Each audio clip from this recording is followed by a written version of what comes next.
The hall was glowing with lights, applause echoing endlessly, and she stood proudly on the stage.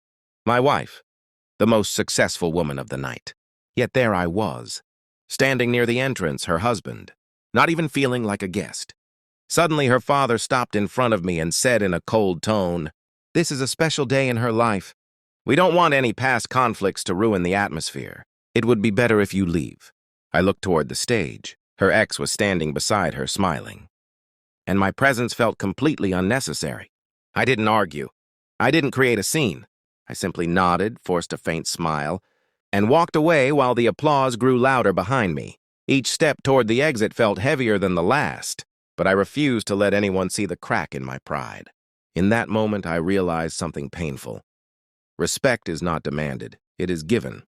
And tonight, I clearly didn't have it. When I reached home, the silence felt different.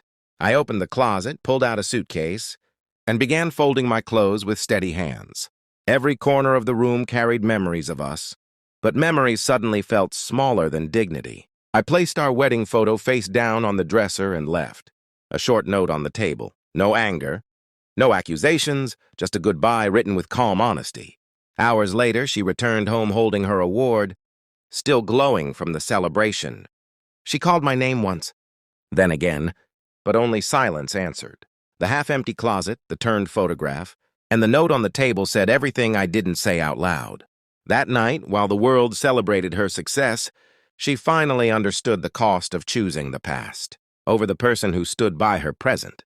I stood still for a moment, letting her father's words sink in. The hall behind him was alive with lights, applause and laughter, but it all felt distant, like I was watching a scene that no longer included me. She was there, radiant, holding her award, smiling at everyone around her. And beside her, he was there too. Her ex, the one from her past, standing as if he belonged. My presence felt invisible, unnecessary, like a shadow at the edge of her perfect night.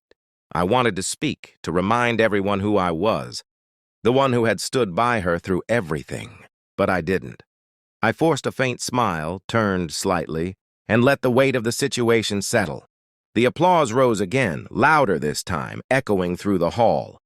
She laughed, engaged with friends and colleagues, while I remained at the doorway, unnoticed.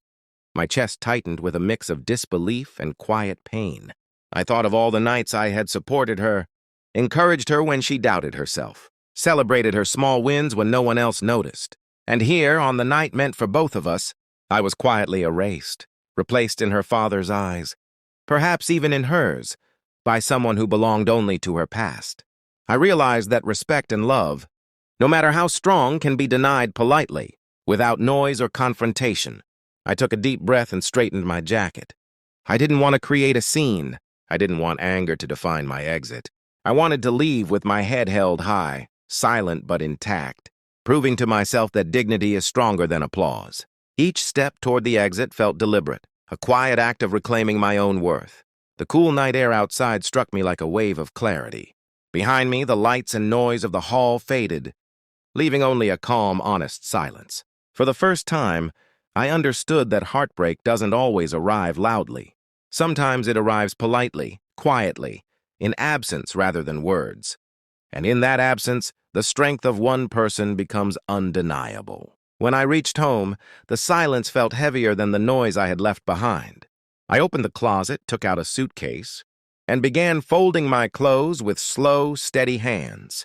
There was no anger, no dramatic breakdown, just a quiet acceptance that something had shifted beyond repair.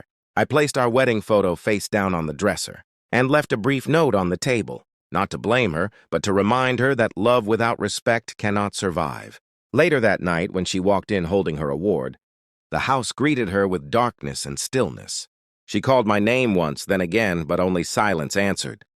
The half-empty closet and the note on the table said, more than any argument ever could. In the middle of her greatest achievement, she finally faced the one loss she never expected, the man who chose to walk away without making a sound.